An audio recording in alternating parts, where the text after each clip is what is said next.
this lecture, we will see the cardiac cycle. We'll see the cardiac cycle. Okay. First is, what is the duration of cardiac cycle? 0.8 second the duration. Okay. What the definition? Cardiac cycle. It is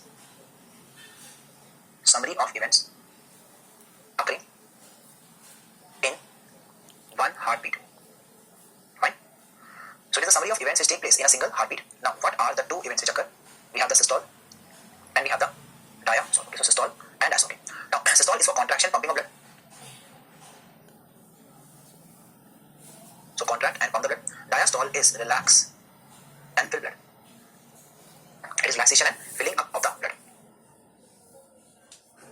So it's relaxation and filling of blood. Okay. Now it occurs in atria also and ventricle also. Fine. So atria, ventricle. Now atria is 0.1 second. This is 0.7 second. Okay. So atria is basically having 0.1 and ventricle is having 0.3 as the systole. Here it is 0.5 second. Total 0.8 second. 0.8 second. So total duration will remain 0.8. So total duration will remain 0.8 in this case. Okay. So 0.8 is the total duration. Okay. Now one more thing. The actual systole and diastole in the ventricles is not this. It is actually diastole. Ventricle discussing is equal to 0.53. 0.53 and systole is 0.27 second. Total 0.8. So what we write as 0.3 is actually a, you can say, summarized form. Is actually a summarized form from this. So 0.27 is average value, not the exit. So we're taking an average of this. So 0.3 is the average value, round of value for 0.27. Okay, that is 0.8 seconds. Now one more thing. So we can say what diastole is twice systole. So that is why diastole is twice systole. Okay. So diastole would be roughly the value of twice systole. Okay. So diastole is twice the value of the systole. Okay. Now comes the question: what contract first? So atria always contract first because the impulse from SNO reach atria first. So atria contract first and fill ventricle. So the primary purpose is filling of the ventricles by the atria. Okay. Now we see the relationship between the duration of the heart rate and the cardiac cycle. So let's see. So first is, we see that 60 second is 1 minute divided by HR, that is heart rate, gives us duration of cycle. So this is the formula for calculation of the heart rate. Okay. So 60 second by heart rate give you the duration of cycle, that is the heart rate. Okay. So heart rate. Okay. Now comes the question. Okay. The question is in this case, right? Let's say heart rate is 60 per minute. So what will be the duration? 60. If it is 60 per minute, yes, it will be around 60 by 60 1 second. 1 second. If the heart rate becomes 72 per minute, that is normal heart rate, we get what? 60 by this 0.8. 0.8 second. So get a value of 0.8. If it is 100 per minute, it becomes 0.6. So what's happening? As the heart rate is increasing, the duration of cycle is decreasing. So increase heart rate, decrease duration of the systole and diastole will occur because the cycle will shrink. Okay. So as a tachycardia cause what? Reduce cycle. Now what are the changes of tachycardia then? So now we see the increased heart rate changes. Right? Increase heart rate cause first. Increase work done. So as heart starts beating more and more number of times, each time it consumes energy, oxygen and working. So that is why the total work done will increase. So that's why increase the workload. Number 2, also increase oxygen demand. So that is why higher heart rate cause an increase in the duration of what? Cardiac cycle, work done and oxygen demand. Okay. And now what happens? It is the most important factor. Most important factor is what? In oxygen demand is heart rate. So that's why decreasing heart rate is a very important tool in reducing the oxygen supply. That's why beta blockers which decrease sympathetic and decrease the heart rate are very beneficial in making myocardium work even with a lower oxygen supply. So that's a very important thing. And it can also have some clinical relevance, like example, tachycardia. That is increased heart rate.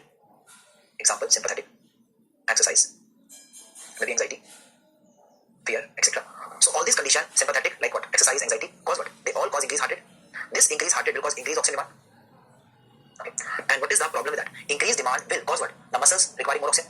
In a normal person, that's not a problem. Like when I climb stairs or run or something, the result is my myocardium is able to sustain itself despite what? High demand because of good increase in supply. But in case of ischemic heart disease, like the coronary artery disease, the vessel is so narrow it is not able to provide sufficient oxygen to the heart. So that is why this time the ischemia which was latent now get precipitated, and that can precipitate ischemia. That can precipitate ischemia in CAD patient. In CAD patients.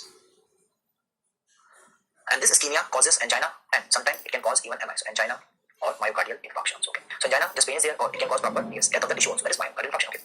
And in fact, it can be used as a screening test also. Which one? The treadmill test, where you increase the heart rate by exercise, and that will precipitate the ischemia by what? Increase oxygen demand. Okay. And one more thing in MI, what are the main features? ST elevation. Okay. And tall T waves.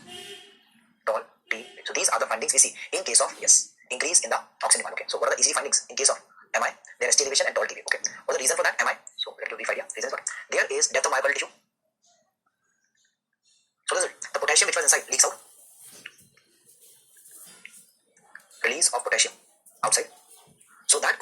gradually increase in potassium level. So this increased potassium create current of injury. MCQ. So it create current of injury, which cause what? The two main changes. First is, as you all know, repolarization is caused by potassium ion, and excessive potassium accumulation create a much bigger gradient, and this gradient cause a much bigger T wave. So that is the mechanism for getting what? Tall T waves and ST animation. Okay. So they ask an exam, what is the reason for this ECG change? It is because of potassium, which cause the current of injury. So which ion cause current of injury? Potassium. Which waves are caused by potassium repolarization? T wave. So we all know repolarization is controlled by potassium ion. So a higher potassium ion cause a much bigger T wave of repolarization, and it also drags the ST segment up, causing ST animation. Okay. Next is we see increased heart rate will reduce the duration of systole, diastole both. Right. Next thing. So number which one? Yes. Number 3. Increased heart rate will reduce duration of both systole and diastole. Okay. So both systole and diastole will reduce, but diastole shorten more. So what will shorten more? Answer is diastole will always and always shrink more. So diastole will shorten more. Okay. And that cause less relaxation and less filling. So that is why tachycardia is again having its own problem. It can reduce the relaxation and also much lower filling. So that's why very high heart rates, it rather start causing decrease in the pumping of blood because of reduced time for relaxation and also filling. So it's caused by again tachycardia. Okay. So these are the changes we see in case of increase in the heart rate. So what are the changes? First, it causes increase of increase of demand, the main factor, and also cause what? Also it will cause increase in the reduction of the duration of both. But what is reduced more? Diastole is shorten more. That cause less filling and less relaxation. Okay. Now, in cardiac cycle, we know that systole and the diastole of the atrial ventricle, they are somewhat overlapping. So remember a very simple thing, that if the cardiac cycle is going on, what happens? Atrial systole occur when the ventricles are in what period? They are in a diastolic period. So that's why they are overlapping with each other. So what happens? Atrial systole occur in the last part of the ventricular diastole. So just write one thing. Atrial systole in last part of ventricular diastole. Okay. So that's why if you make a diagram showing the phase of cardiac cycle, what do you see? The atrial systole occupy which part? The part of the ventricular diastole last part, and the remaining is occupied by this ventricular systole diastole would be in the atrial diastole. Okay, let me show it in diagram form. Let's say this is the phases of cardiac cycle. Okay, and this is atria, ventricle both we are trying to make. Okay, now we will give them different parts. One part, two part. So there are 4 parts. Okay, and now we divide them into 8 parts.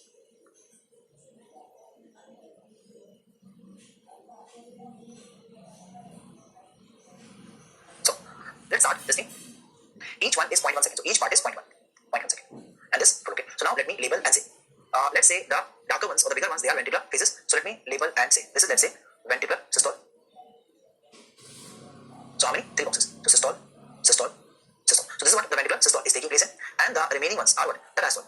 Ventricular, diastole, ventricular diastole, ventricular diastole, and ventricular diastole. Okay. So these are the various parts. Okay.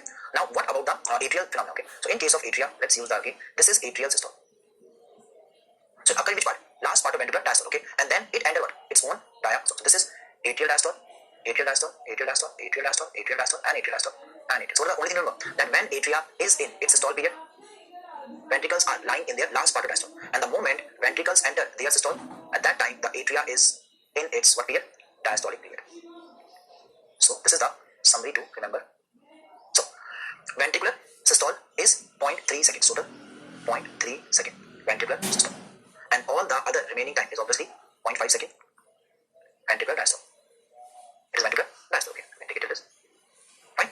And when does the ATS occur? It occurs in the last part of the ventricular diastole. So that's why they overlap. Therefore, what is the main thing? When atria is in systole, the ventricles are in diastole. And the moment ventricle enters the systole, atria would now be in the diastolic period. So that's why they are not overlapping in terms of what? Systole. But they do overlap in terms of diastole. So that's why all periods of ventricular diastole, okay, except the last part, correlate with the atrial, which one? Diastole. Only the last part of the diastole has overlapping with atrial systole. Okay. And all the ventricular systole is over when atria is in diastole. So the question asked in recent exam, key ventricular systole will be occurring in atrial diastole, atrial systole, both, or maybe some other part. So answer is what? It occurs only in atrial diastole, not in, yes, atrial systole. Diastole of the ventricle has overlap with diastole also, and systole also of the atria. Okay. So we'll be seeing the phases and the properties like the pressure, the GVP changes in the cardiac cycle. In the next lecture, that is phases of cardiac cycle. Okay.